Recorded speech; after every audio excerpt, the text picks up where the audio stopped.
Home Loan Studios. You heard it. Let's get into the local scene. Former talk show host here in town on this station, legendary boxing announcer. He's seen a lot. I'm sure he's looking forward to seeing a lot more because boxing's coming back, baby. Boxing's coming back. Al Bernstein is with us. What's up, Al? Hey, Steve. It's very good to join you. Fired up, man. Fired up. You know, I always think about you, Al. But the other day I was talking to a listener, Eddie, who was over at Sam's Town, and I gave him a T-shirt. He's like, "Oh yeah, Al gave me like 5 of those." He started listing all the colors. I'm like, "There you go, Al Bernstein, impact all over town." The guy still remembers you, Al.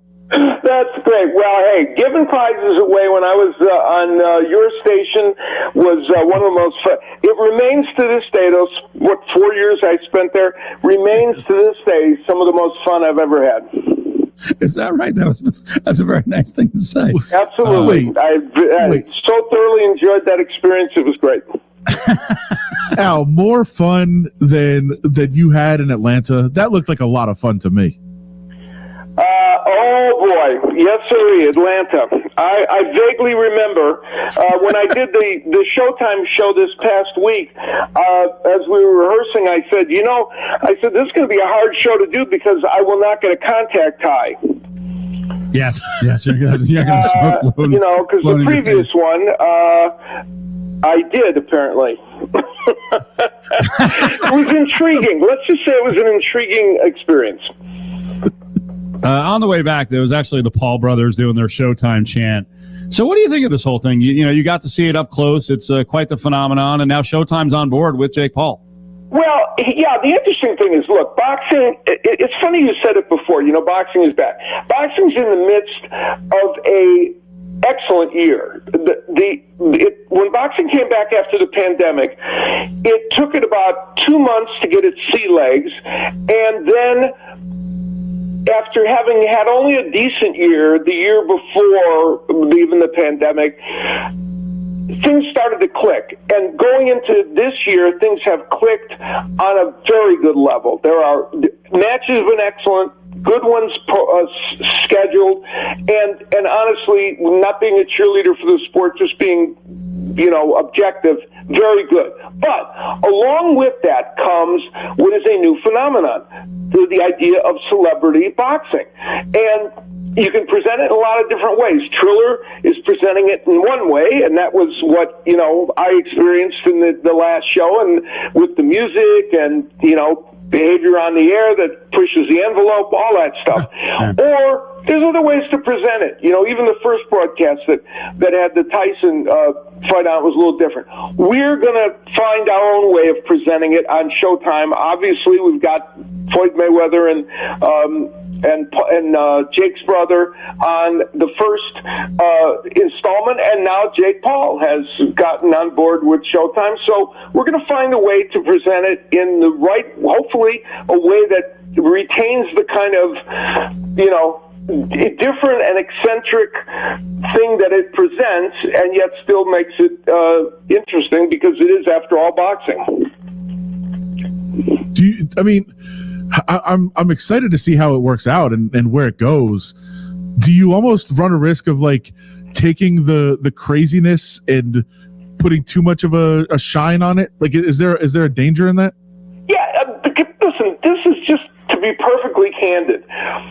Most of this is uncharted territory right now, and because it's uncharted territory, it was uncharted territory for the Triller folks. You could feel that they were trying to tweak that and figure out a way for that to be what they wanted it to be, and I think figure out what they wanted it to be. And it's even more of a challenge, I think, for us, because we present boxing in a certain way. And to be perfectly candid, we present boxing in a different way than even other people that present normal boxing present it. So for us, it's going to be an interesting experiment to find the right way to do this and not pretend it's something that it isn't.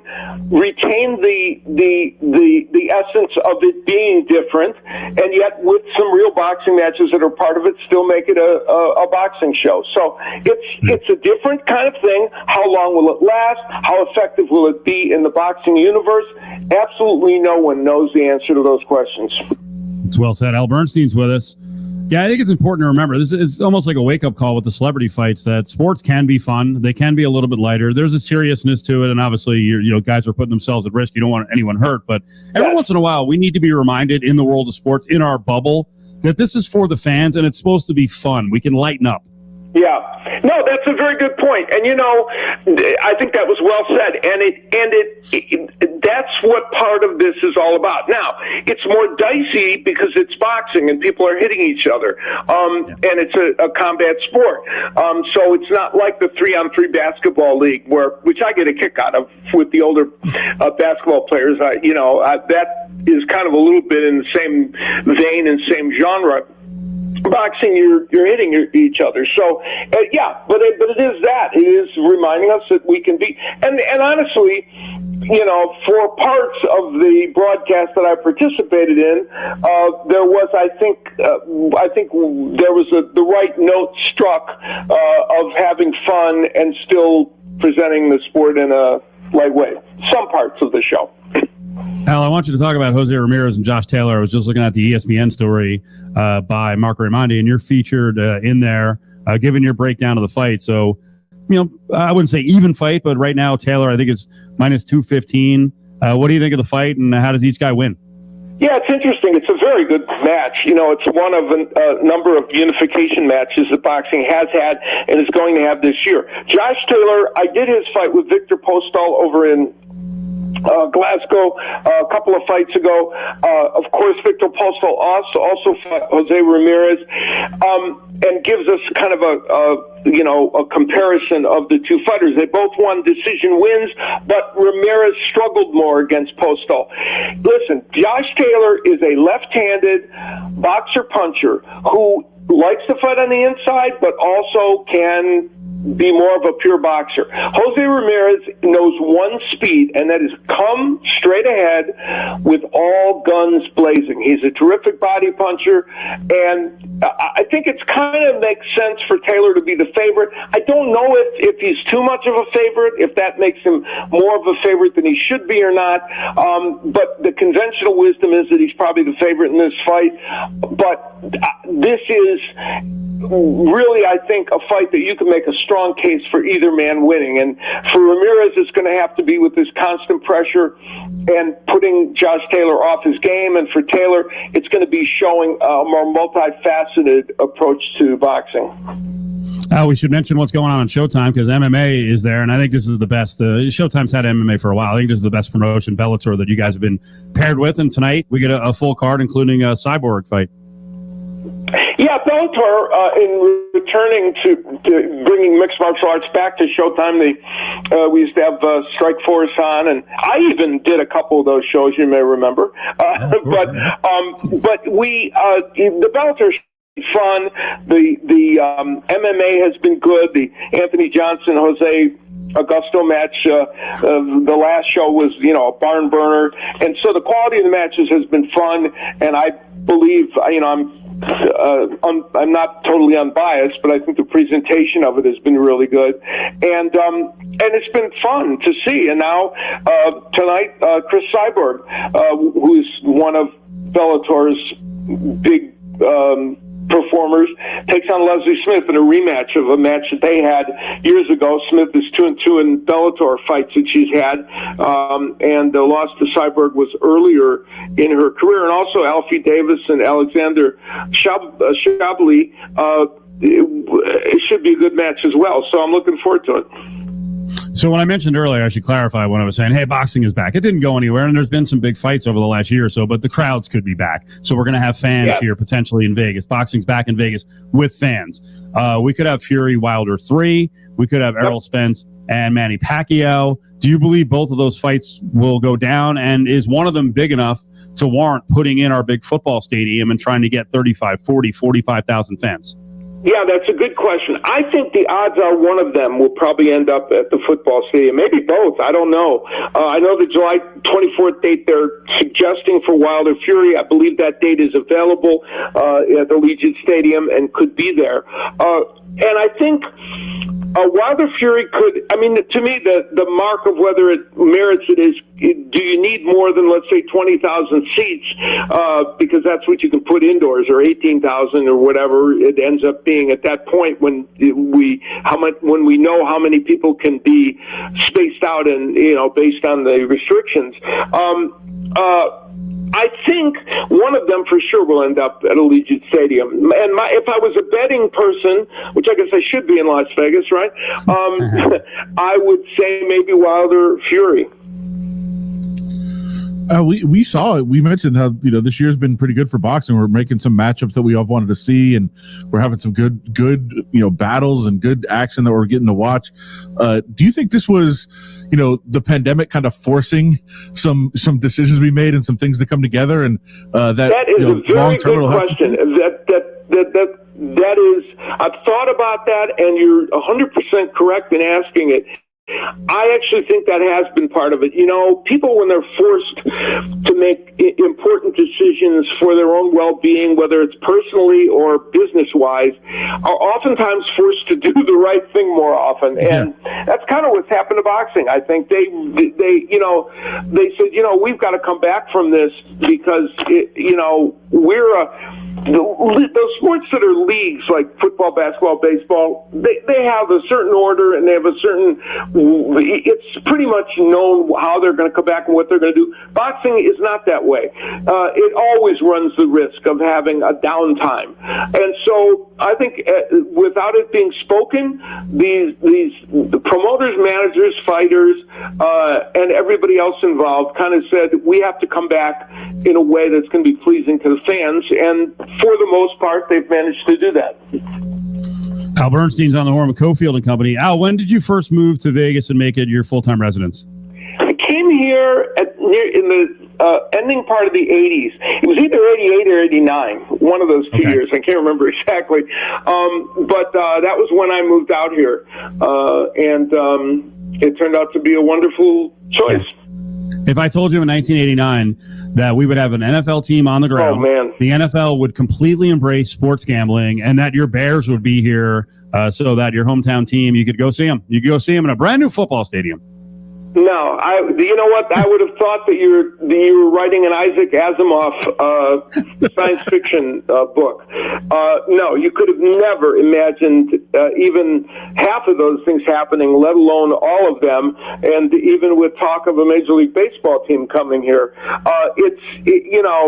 you remember in the early 2000s, and I remember vividly from doing the show there, where it was a constant, the topic was starting to be brought up. Could a Major League franchise of any of the sports come here? And the answer has been given to us, obviously. And the sports scene here is amazing how it's transformed itself over the course of time. And I think anybody who's lived here a long time or been a long-time observer of sports here has got to be amazed at all this. And it's a wonderful time to be living in this city for sports, and it's a wonderful time to be observing all this going on.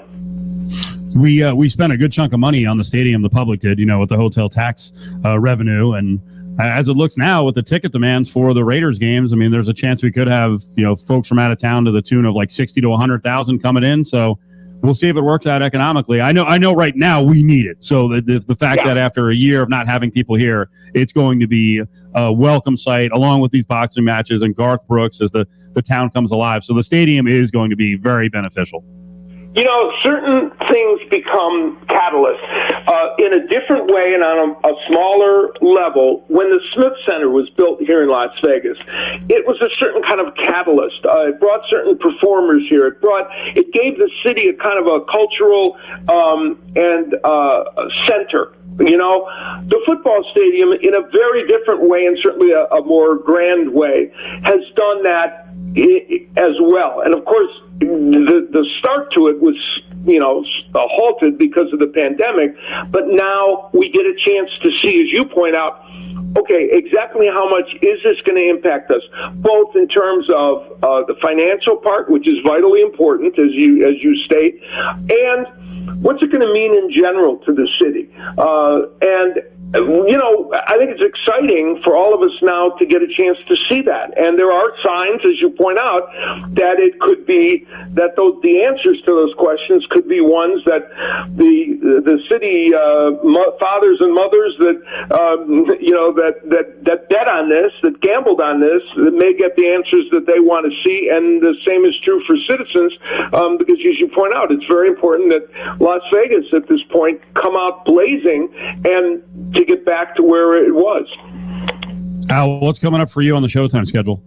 We had a terrific card a week or so ago with super bantamweights, and we had 3 phenomenal fights that really produced the best, one of the top 10 nights of boxing in my 40 years of broadcasting, from top to bottom. It was amazingly good at Carson, California. And then we've got coming up on May 29th, Nonito Donaire against Nordine Ubali, a 118-pound championship match, and a couple of really good fights on the undercard. So I'm hopeful that it will produce the same kind of fireworks. And of course, we've announced an extensive schedule on Showtime that gives us 2 fights a month going all the way through September, and some really, really good matches. And so far, none of them are scheduled to be here in Las Vegas, but I am guessing that as we move on, some of them will be here.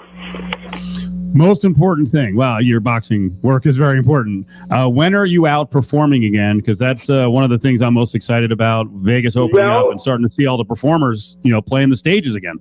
Yes, I went about 11 months without singing a song in public, which is probably the longest time. That's been the case for, 30 years or 25 years anyway.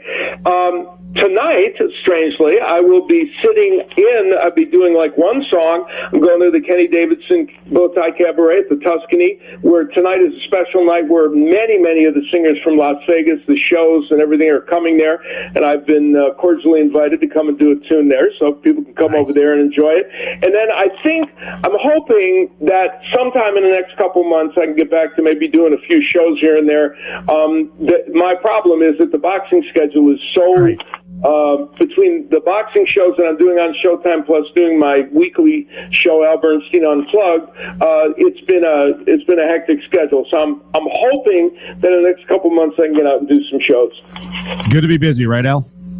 You know what? It is a busy time. So between all of that, we've got a lot of fights coming up, and as I say, I've been doing the show weekly. So it's been a very, very busy time, but fun. It's the same as what we were talking about with the local scene here. It's very rewarding to me that the sport of boxing is doing a better job this year. And Showtime has invested in combat sports with Bellator and boxing in a way that is gives me a good feeling about being involved in it. Make sure you watch Al Bernstein Unplugged up on YouTube. Al, we appreciate it. Thank you so much. All right. Hey, you guys take care. Nice to visit with you. There he is, the legendary Al Bernstein on everything Las Vegas. Very interesting Twitter follow as well. Had some good commentary on one Ted Cruz. So Al will get in the muck. That's the real muck.